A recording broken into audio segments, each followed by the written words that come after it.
silakan Bapak Ibu. Terima kasih Tuhan, terima kasih.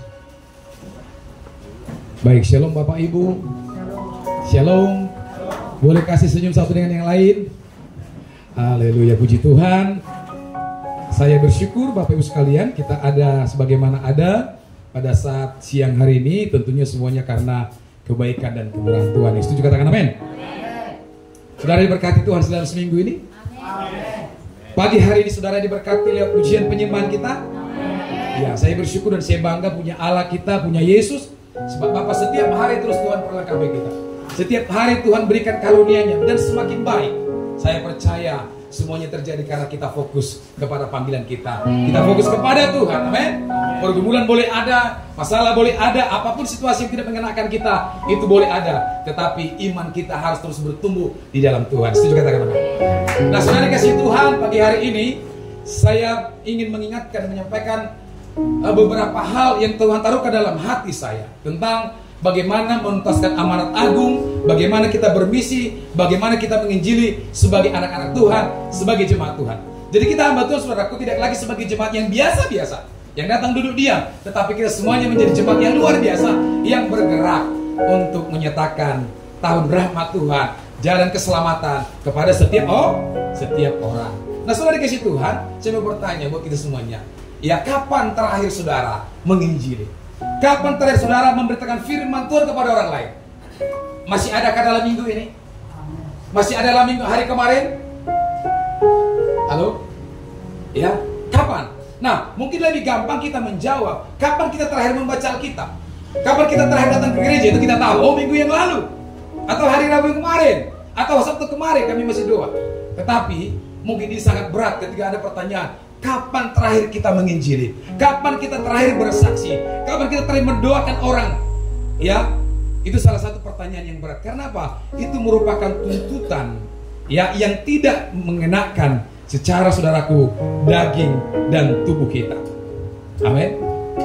Ya, setiap anak-anak Tuhan harus terpanggil untuk menyampaikan kabar baik kepada setiap orang. Nah, mari kita buka Matius 28, 18, 19, 20. Kita buka Alkitab kita masing-masing, saudaraku. Matius pasal 28 ya, ayat 18, 19 sampai ayat yang ke-20. Yang sudah ketemu katakan amin. Ya, yang lain masih belum, kita tunggu sama-sama, saudara. Ya, sudah ketemu, mari sama-sama baca bersama saya dalam hitungan 3, 4, 2, 1. Ya. Yesus mendekati mereka dan berkata, kepadaku apa? Telah diberikan segala kuasa di surga dan di bumi. 19. Karena itu, pergilah, jadikanlah semua bangsa muridku dan baptislah mereka dalam nama Bapa, Anak dan Roh Kudus. 20. Yang telah aku perintahkan kepadamu, dan ketahuilah aku menyertai kamu senantiasa sampai kepada akhir zaman. Nah, saudaraku, ini disebut oleh gereja adalah amanat agung. Pesan dan perintah. Amanat berarti ada sesuatu hal yang harus dieksekusi. Ada sesuatu hal, pesan yang harus dilakukan. Sebelum Yesus terangkat ke surga, dia berpesan ya, bahwa kepadaku diberikan kuasa di surga dan di bumi. Jadikanlah semua bangsa muridku, baptislah mereka, dan ketahuilah aku menyertai kamu. Saudara saya bukan hanya pendeta, bukan hanya sintua, bukan hanya pengerja, tetapi apa? Semua orang yang percaya. Katakan percaya. Amin. Nah, gereja kita gereja yang bermisi. Gereja kita gereja yang jemaatnya aktif mengabarkan firman Tuhan, aktif bersaksi, aktif berdoa dalam pujian dan penyembahan. Nah, saudara kini Tuhan, ini semua adalah panggilan kita yang benar-benar harus kita lakukan. Jadi saudara jemaat Tuhan di tempat ini, kita semua hamba Tuhan, saya pastikan saudara dan saya menginjili, menyampaikan kabar baik setiap hari. Katakan setiap hari. Ya, ini kesudahan akhir zaman. Tanda-tanda zaman itu sudah banyak, saudara. Tanda-tanda akhir zaman itu, Kristus mau datang itu sudah banyak. Kita lihat itu, saudara, nabi-nabi palsu. Ya, orang tidak lagi menerima pengajaran sesuai kebenaran firman Tuhan, mengumpulkan guru-guru yang mengenakan telinganya, ya menyampaikan kebenaran, mereka marah. Apalagi anak-anak tidak lagi menghormati orang tuanya, banyak tanda terjemahan. Dalam Alkitab disebutkan, diliskan itu saudara. Nah kita saudaraku harus memberitakan ini supaya sebelum mereka meninggal, sebelum Tuhan datang kepada mereka, mereka diselamatkan. Amin. 1 minggu yang lalu saya berdoa untuk seorang ibu yang sekarang kurang lebih 2 minggu lebih sakit dan tidak sadarkan diri. Puji Tuhan, hampir saya berdosa. Kenapa? Karena ketika telepon hari Rabu, saya itu posisi di Pekanbaru, saudara. Saya telepon istri juga lagi sibuk. Dan saya percaya teman-teman yang lain ada kegiatan dan yang lain. Nah puji Tuhan, doa saya Tuhan, kalau Tuhan ya berikan waktu berdoa untuk dia, saya yakin dia pasti selamat. Nah kami doa Sabtu di sini itu hampir terlupa dan diingatkan oleh Roh Kudus. Makanya Sabtu kita pergi berdoa untuk ibu ini, saudara. Tidak sadar sama sekali lagi.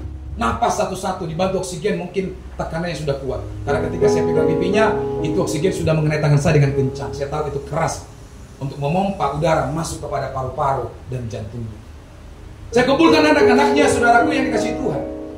Saya arahkan untuk saling pengampunan satu yang lain, melepaskan pengampunan kepada ibu ini. 2 minggu gak mati-mati, saudara. Semua terganggu anak-anak karena bekerja, menderita. Dia mau mati aja menderita, saudara. Ya. Akhirnya setelah saya berdoa kumpulkan anak-anaknya, lepaskan pengampunan, ya satu dengan lain kepada orang tuanya ini, saudara. Maka di mana tempatnya? Kami pergi ke ruang ICU. Di ICU saya lihat semua alat sudah dipasang. Hari itu saya menginjili di situ kepada mereka, kepada ibu ini. Saya bilang, ibu, engkau mungkin tidak sadar, tetapi telingamu masih dengarkan saya. Ya, hari ini aku datang mau menyampaikan firman Tuhan supaya kau diselamatkan. Karena ibu ini memang sesuatu keduniawian. Ya, akhirnya saya bisikkan, saya arahkan minta pengampunan, kemudian kita arahkan terima Yesus dan saya berdoa untuk dia. 2 minggu perjamuan kursi tolak dari gereja lain. Ya, saya percaya itu waktunya Tuhan. Dia menunggu saya dan istri, kita doakan dan puji Tuhan. Hari Minggu dia dipanggil oleh Tuhan. Istri senang. Saya percaya dia selamat. Ya, saya percaya ibu ini 75 tahun dia selamat.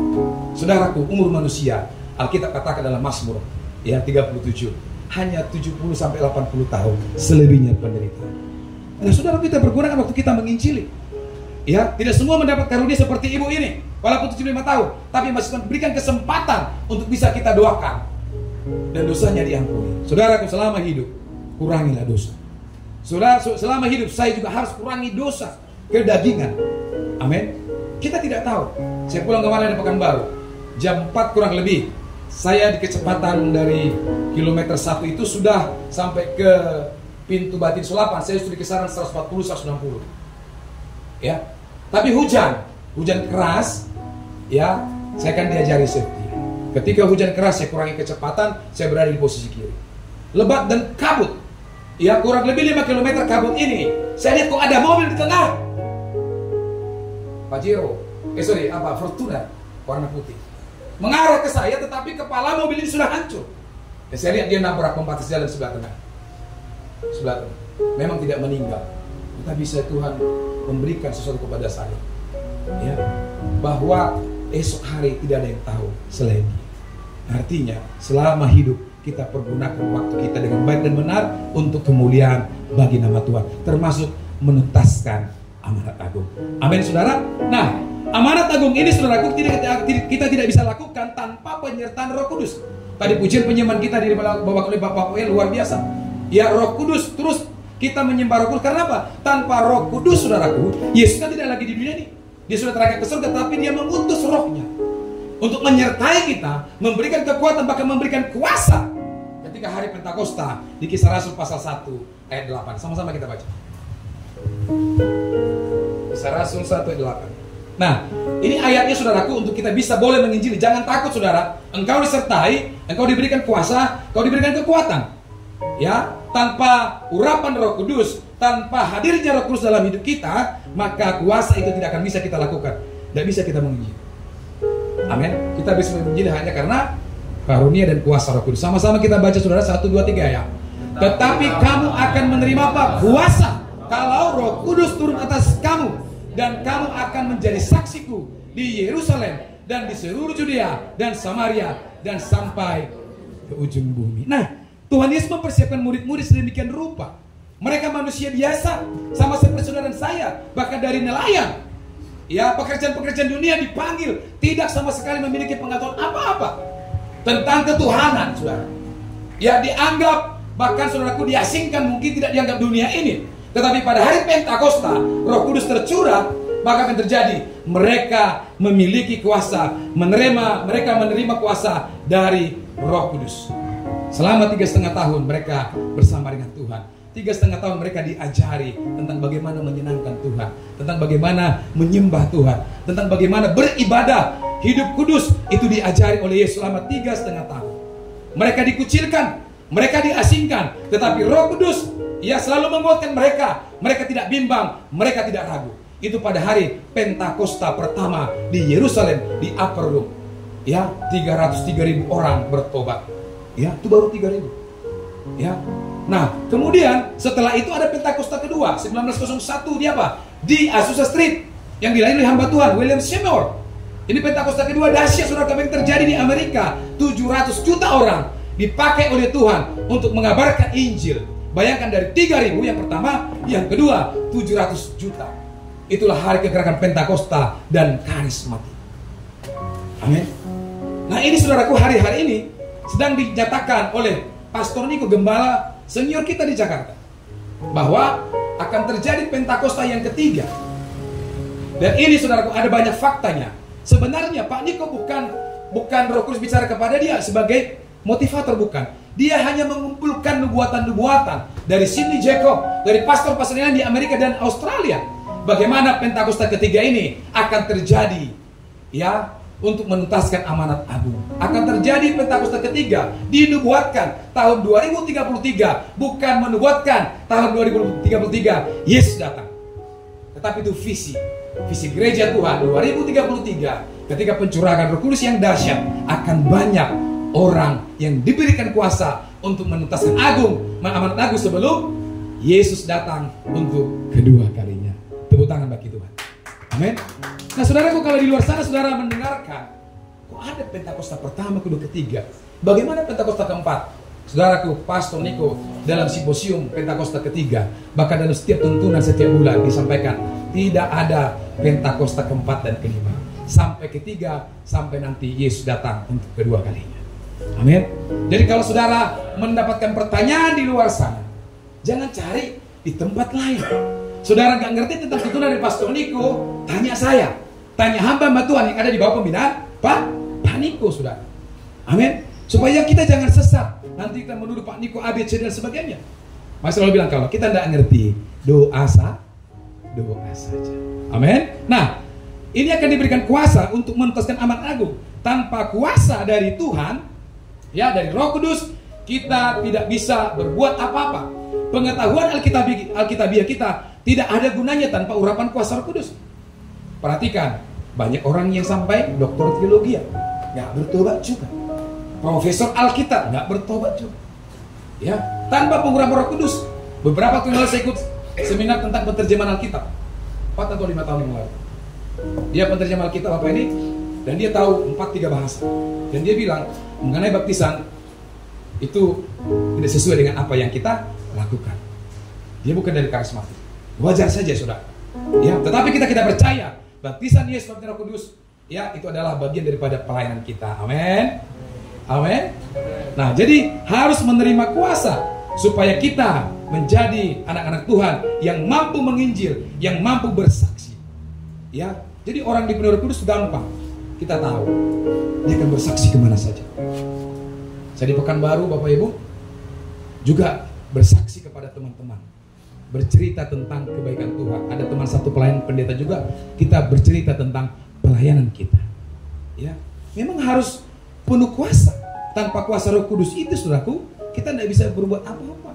Jadi Roh Kudus itu bekerja di awal Pentakosta pertama adalah sangat masif. Yang dipakai adalah glosalia karunianya, bahasa roh. Inilah tanda-tanda orang dipenuhi Roh Kudus. Ini karunia. Ya, kalau juga Tuhan berikan, jangan marah. Tapi saudara harus rindu. Yang belum dikaruniai glosalia, karunia bahasa lidah, saudara harus rindu dan merindukan sampai kita mendapatkannya. supaya kita dikaruniainya. Amin, saudara. Ya, tanpa itu kita tidak dapat menerima kuasa. Amin. Kisah Para Rasul 3 Bu, ayat 6 sampai 7.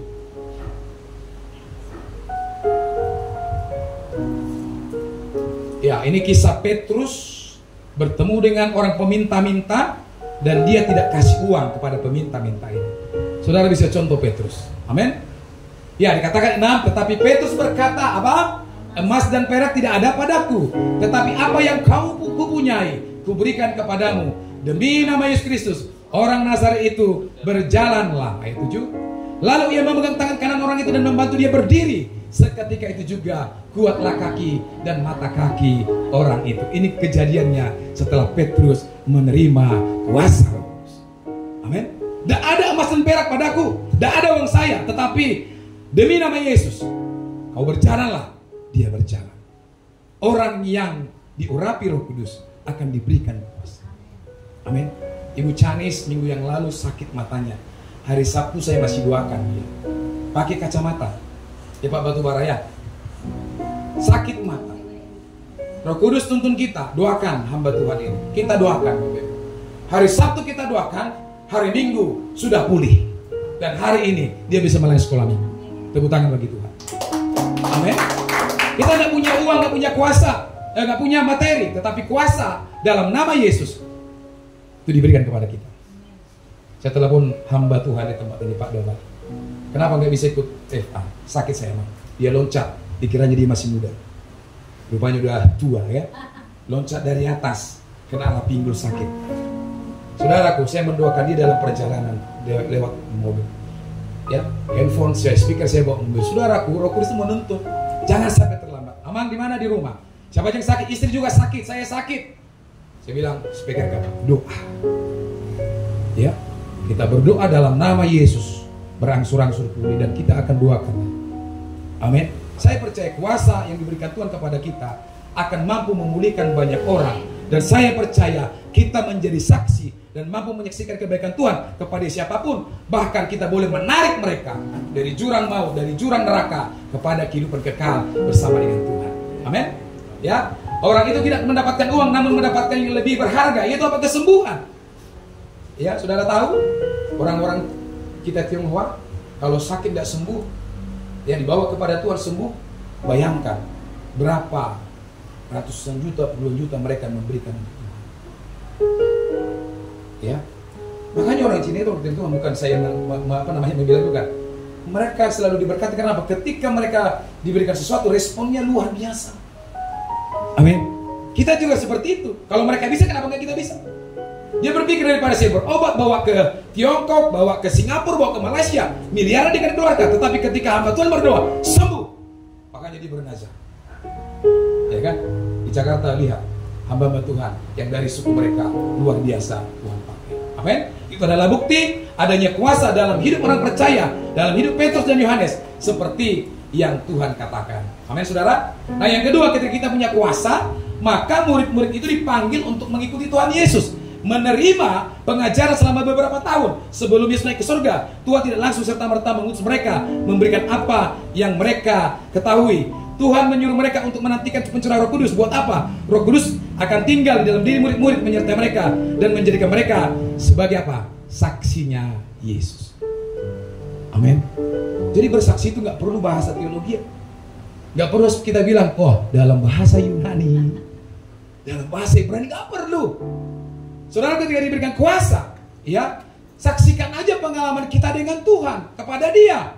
Bagaimana Tuhan menolong kita, bagaimana Tuhan menyembuhkan kita, bagaimana Tuhan melepaskan kita dari maut yang hampir mati. Bagaimana Tuhan mengangkat kita dari ekonomi yang terpuruk, diangkat, ya dipromosikan untuk mendapat berkat-berkat. Saksikan itu. Amin. Katakan saksikan itu. Jadi nggak usah bahas teologi ya. Kata Pak Galung bahasa Ibrani ini nggak usah. Ya, pengalaman kita dengan Tuhan, bagaimana Tuhan menolong kita, menyembuhkan, menyelamatkan, memulihkan kita. Tadi ada pujian kita, mengalir kuasa dari tempat maha tinggi, Bapa kau mulia. Iya, memulihkan hati menyembuhkan yang terluka, ku kan bersamamu Bapa. Kan memulihkan hati yang terluka, menyembuhkan hati yang terluka, menyembuhkan hati yang tubuh yang sakit. Ya, ada kuasa yang mengalir dari tempat yang maha tinggi. Amin. Kalau orang lain, hamba Tuhan yang lain, orang Kristen yang lain dipakai Tuhan dengan penuh kuasa, kenapa kita jemaat GB House of Blessing ini malu-malu? Ya, tadi saya sambil ngopi pahit, karena beberapa bulan ini saya udah ngopi pahit. Saya ajak anak saya banyak cerita tentang dia, bagaimana ke depan hidupnya diberkati Tuhan, bagaimana ke depan dia punya mental yang kuat seperti hamba Tuhan yang takut akan Tuhan. Saya bilang, bang, kamu ini sudah sarjana, pola pikir harus berubah, karakter, kebicaraan, dan semua harus berubah. Tidak boleh sama dengan SD, TK, SD, SMP. Bapakmu ini hanya S3, tetapi puji Tuhan, hanya kasih karunia bisa menyamai mereka yang ada dulu di situ. Terkadang kita menangis karena dulu pingin kuliah gak ada uang, saudara. Karena miskinnya orang tua. Saya bilang, saya cerita sama dia, saya tahu pahitnya cari uang dari SMP sampai SMA. Saya menangis kalau bayar sekolah, saya menangis uang buku, mau les bahasa Inggris susah, mau beli dulu komputer nggak ada uang. Anak-anak saya sekarang semuanya punya laptop, tapi kalau masih belum bisa menyamai saya, itu tantangan bagi saya. Tiga-tiganya saya tak kasih masukan, motivasi untuk mereka bisa sukses dan mereka diberkati dan menjadi berkat bagi banyak orang. Amin. Cara saya kepada anak seperti itu, ngopi, cerita, makan, cerita. Ya itu cara saya nggak tahu Bapak Ibu bagaimana caranya, terserah. Tapi bagaimana doa kita, penginjilan firman Tuhan kepada anak-anak kita sampai mendarat. Amin. Tadi saya suruh duduk di sini doa semuanya datang. Karena kita harus menjadi role model bagi mereka. Kalau kita sudah diselamatkan Tuhan, tadi malam Ibu Erna juga sampaikan itu, anak-anak dididik. Saya yakin anak-anak kita doakan ini, besok ini, saudaraku, saya berdoa, saya yang percaya mereka semua pasti berhasil, bahkan 10 kali lebih hebat dari saudara orang tua. Itu doa saya sebagai hamba Tuhan, sebagai gembala tempat itu. Makanya saya bilang sama Tuhan, jangan hanya rutinitas kami doakan anak-anak ini Tuhan. Harus memang ada implementasinya, harus ada memang yang ditangkap dari setiap doa pengurapan itu, supaya mereka menjadi saksi kepada ibu, bapak mereka, kepada opung mereka, kepada keluarga mereka, dunia sekeluar mereka, bahkan dimanapun mereka nanti berada, dipakai Tuhan dengan dahsyat dan luar biasa. Amin. Ya. Nah, bagaimana kita saudara sebagai anak Tuhan? Mari terus menjadi saksi untuk menyampaikan kabar baik kepada banyak orang. Nah, kita buka Yohanes 16 ayat 8 sampai ayat 11 ya. Mengapa saudaraku kita harus penuh dengan Roh Kudus? Nah, di sini Tuhan Yesus mengatakan, dan kalau Ia datang, Ia di sini adalah Parakletos, Roh Kudus ya. Ia akan menginsafkan dunia akan dosa. Ya. Menyadarkan dunia, menyadarkan kita dari dosa, kemudian kebenaran dan penghakiman akan dosa. Karena mereka tetap tidak percaya kepadaku akan kebenaran, karena aku pergi kepada Bapa dan kamu tidak melihat aku lagi, akan penghakiman, karena penguasa dunia ini telah dihukum. Jadi ini tugas Roh Kudus, menginsafkan. Nah, artinya Tuhan memakai kita saudara untuk bersaksi, untuk menginsafkan banyak orang. Ya, jangan lemah. Saudara harus kuat karena saudara diberikan kuasa. Sekalipun mertua kita mungkin, suami kita nggak berubah, istri kita nggak berubah, terus saksikan sampai dia insaf. Makanya kita saudara di gereja ini jangan lepas dari doa, pujian dan penyembah. Saya lihat saudaraku 2 tahun gereja kita, ya ulang tahun bulan kemarin, 2 bulan kemarin, saya lihat banyak ini berkati Tuhan. Tadinya nggak punya apa-apa, sekarang sudah bisa melayani. Tadi masih sama anak saya waktu saya ngopi, ketika kamu diperintahkan oleh hamba Tuhan, oleh pimpinanmu, oleh orang tuamu, jangan pernah nolak. Engkau tidak akan tahu kalau kau tidak masuk di bidang itu. Saya bilang sama, tapi apa, terima dulu. Nanti Tuhan akan menyertai. Ya, Tuhan akan berikan kuasa untuk kita bisa boleh bersinergi dengan lain. Kita pahami. Amin. Terkadang banyak bidang saya lakukan. Kalau melihat kondisi saya nggak mampu, tetapi ketika kita mau ada di dalam itu, oh rupanya ini. Ya, segala sesuatu saya kerjakan. selalu saya minta tuntunan Roh Kudus. Saya pindah pekerjaan, saya juga minta tanda kepada Tuhan, tidak asal-asal. Tuhan berikan damai sejahtera. Terakhir minggu kemarin, saya sadar, oh ini dari Tuhan. Siap Tuhan, segala risiko, segala tekanan aku akan nikmati. Dan saya tidak mau stres dengan pekerjaan ini. Saya harus nikmati untuk kemuliaan bagi nama Tuhan. Jadi saya diajar Tuhan bekerja itu adalah melayani, saudara. Saudara, saya tahu, ya, belum serah terima, tapi saya harus jemput bola. Tangan harus di bawah. Supaya itu bagian daripada kita menjadi saksi. Ya, terkadang kita harus merendah. Ya, supaya segala sesuatu dalam pekerjaan kita, pelayanan kita bisa berjalan dengan baik. Amin. Hamba Tuhan harus melayani, bukan dilayani. Setuju? Ini gerejanya beda, GB ini beda. GB kita ini beda. Tidak ada yang dilayani di sini kecuali dia. Saya, saudara, kita semuanya sama-sama melayani. Bersinergi satu dengan lain, bagaimana untuk menghadirkan kuasa Allah ada di kota Dumai. Amin. Ya, amin saudara. Nah, kita harus bersaksi karena Roh Kudus itu menginsafkan ya setiap orang dari dosa, kesalahan, ya. Orang tidak mengaku Yesus sebagai Tuhan tanpa pengaruh Roh Kudus. Makanya berat. Kalau ada orang menolak Roh Kudus, kalau ada orang tidak terima Yesus, ya, ini menandakan bahwa memang Roh Kudus belum ada di dirinya. Karena orang yang percaya Yesus adalah Tuhan adalah orang yang dituntun oleh Roh Kudus. Katakan amin. Nah, dalam 1 Korintus 12 ayat 3, Rasul Paulus menuliskan, karena itu aku mau meyakinkan kamu bahwa tidak ada seorang pun yang berkata-kata oleh Roh Allah dapat berkata, terkutuklah Yesus. Dan tidak ada seorang pun yang mengaku Yesus adalah Tuhan selain oleh Roh Kudus. Jadi kalau saudara berkata Yesus adalah Tuhan, itu Roh Kudus sedang bekerja. Ya. Kalau kita berkata hanya Yesus adalah Tuhan, berarti Roh Kudus sedang bekerja dalam hidup kita. Karena diri kita ini tidak bisa diisi oleh dua roh. Selama Roh Kudus ada dalam diri kita, roh dunia ini, iblis tidak bisa masuk. Katakan amin. Tetapi ketika Roh Kudus kosong dalam diri kita, maka apa? Masuklah iblis, masuklah roh dunia ini. Itu yang membuat kita sakit. Amin.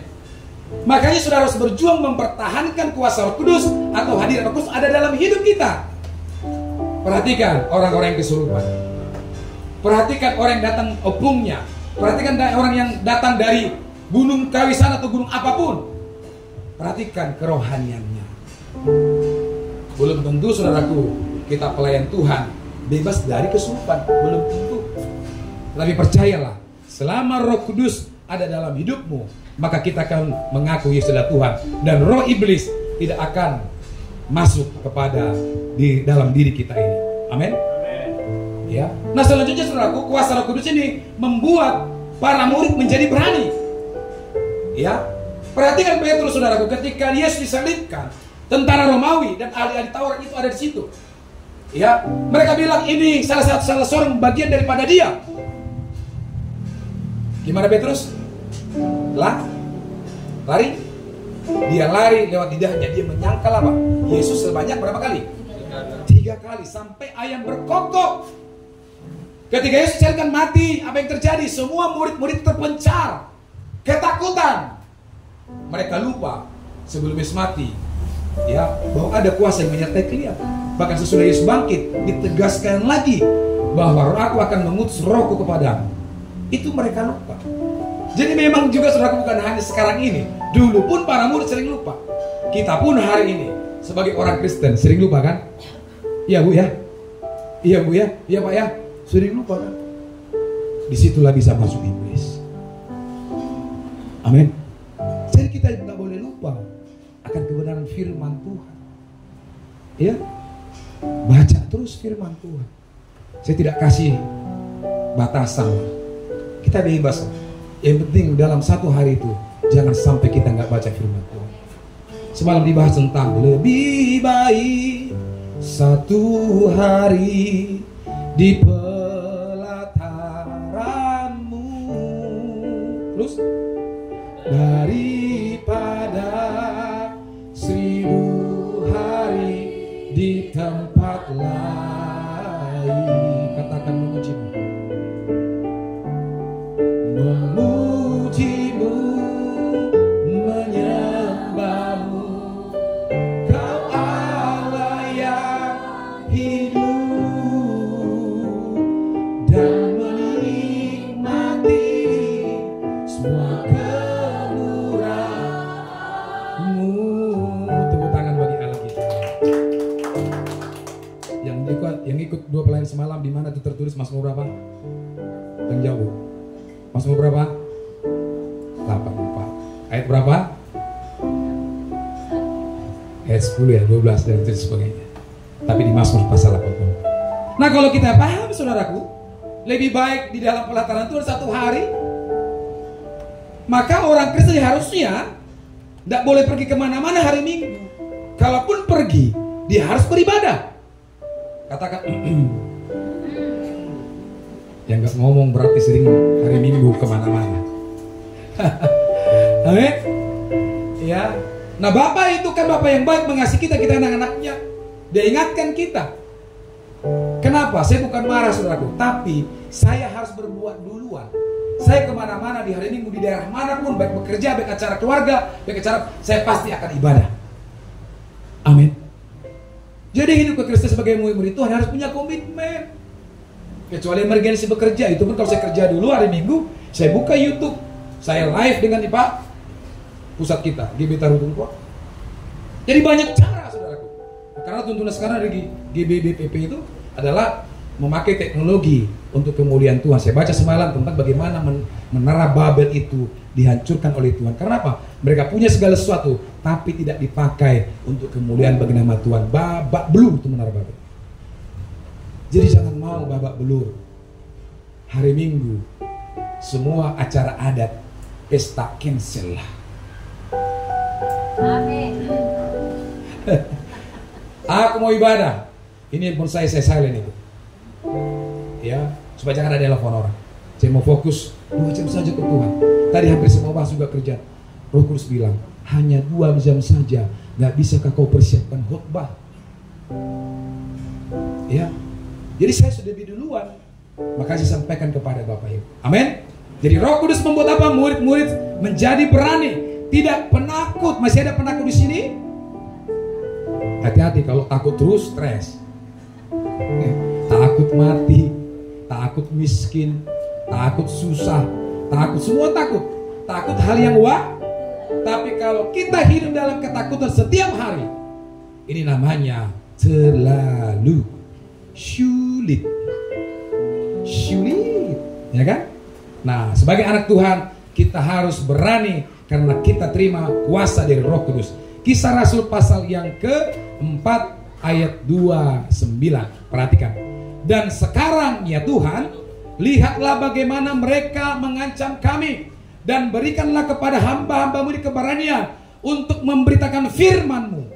Jadi di awal kekristenan pertama, murid-murid itu ditangkapin, murid-murid itu dibunuh, bahkan Saulus atau Rasul Paulus menjadi saksi dan menjadi pelaku pembunuhan orang-orang Kristen di abad pertama Masehi. Amin. Sorry, di abad 30 sekian Masehi. Ya. Karena di situ Paulus hidup. Bahkan sebelumnya pun mereka sudah dibunuh, mereka sudah dicari supaya apa? Firman ini, amanat agung ini tidak sampai kepada semua orang. Supaya apa? Supaya banyak orang mati masuk neraka. Tetapi puji Tuhan, kekristenan semakin dihambat, semakin merambat. Itu dia. Katakan merambat. Tahu ubi rambat? Tahu garong? Ya, semua lahir di kota kayak di sini. Pak Abe tahu ubi rambat. Doakan Pak Abe pasti di sini ya. Ya, merambat seperti andor-andor, seperti ubi jalar. Andor-andor itu dulu saya pakai untuk mengikat kayu bakar, mengikat pagar yang seperti arun untuk mengandani mungkin ada ayam atau benih padi. Ini saudaraku menjalar panjang sama kayak ubi jalar tadi. Ditanam satu bisa panjang dia kan, bisa rame dia kan. Seperti itu kekristenan, semakin dihambat dia akan semakin merambat. Karena apa? Karena Roh Kudus, Tuhan yang Maha Kuasa dalam diri Yesus itu memberikan kuasa bagi murid-murid Tuhan, bagi kita. Kita juga bersyukur kepada Opung IL Menensi. Ini nabi orang Batak. Kemarin anak saya ini wisuda.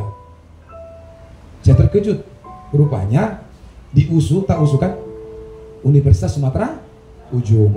Sutomo Ujung itu kan Menensi juga. Betul ya? Betul ya? Itu juga USU. Ya, Sutomo Ujung. Rupanya begitu besar patung Opung Menensi di situ. Untuk apa? Mengingatkan bahwa sebenarnya bukan menyembah, mengingatkan bahwa apa? Lewat pribadi dia yang diutus oleh Tuhan dari Jerman, sampailah berita keselamatan untuk orang Batak. Kemudian apa? Enak dia menginjil ke tanah Batak. Dari kampung kami, dari Siatas Barita, dia lihat lembah Lurah Silindung ini. Dia datang di situ. Orang Batak, raja-raja Batak yang sakti-sakti juga nggak suka. Losung terbang. Kalau piring terbang itu di rumah. Ini losung terbang. Kalau orang Batak bilang losung terbang berarti ilmu segala sesuatu ilmu dibuat. Sebelumnya pendahulunya mati, Ngulsum dan Lima. Tetapi juga darah-darah mereka, termasuk Nomensen, darahnya menjadi pupuk keselamatan untuk saudara dan saya. Amin. Dia pahlawan iman. Minggu lalu saya tentang pahlawan iman. Bagi orang Batak sampai hari ini, ya bukan hanya HKBP, kita juga mengenangnya sebagai orang Batak. Dia tidak takut pergi dari Jerman lewat kapal berbulan-bulan dari Eropa, sampailah di dataran Sumatera Timur. Kemudian berbulan-bulan dia berjalan kaki, sampailah di Siatas Barita. Termasyurlah nama Yesus. Ya, mungkin kata ini belum ada pada zaman itu. Jesus for everyone. Jesus for orang Batak. Ya kan? Semua suku ya diselamatkan juga karena bagian daripada kuasa Roh Kudus yang bekerja dalam diri Nomensen. Amin. Amin. Jadi apa saudaraku maksudnya? Apa tujuannya mulai hari ini? Dalam pelayanan kita, walaupun ada visi tahun 2033 di mana akan terjadi kegerakan Pentakosta yang ketiga secara besar-besaran, ya, kita harus terlibat di dalamnya. Saya, saudara, kita semuanya harus bekerja menginjili. Tetapi perhatikan, tanpa ketiga hal tadi kita tidak bisa berbuat apa-apa. Amin. Saya bersyukur kalau itu saya ini bawa pariban saya ini, bawa ibu ini ke sini, itu bagian daripada penginjil. Kalau saudara melayani orang tuamu, itu bagian daripada penginjil. Saya bawa bapak mertua saya ke sini, mama saya sudah ada sini, dulu bapak saya hidup saya masih bawa. Itu bagian daripada penginjil. Sekalipun mereka tidak ngerti, tetapi apa? Roh Kudus sudah menuntun.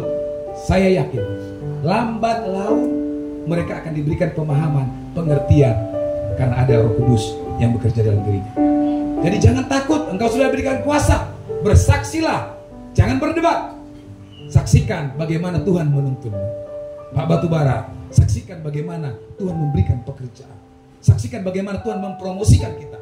Saksikan bagaimana Tuhan menyembuhkan kita. Saksikan bagaimana Tuhan menolong kita. Ya, Ibu Rana kemarin saksikan bagaimana Tuhan menolong dari banyaknya tangki. Hampir mau naas. Ya, saksikan itu kepada banyak orang. Supaya semakin banyak orang yang percaya kepada Tuhan. Amin. Amin Bapak Ibu. Bangkit berdiri.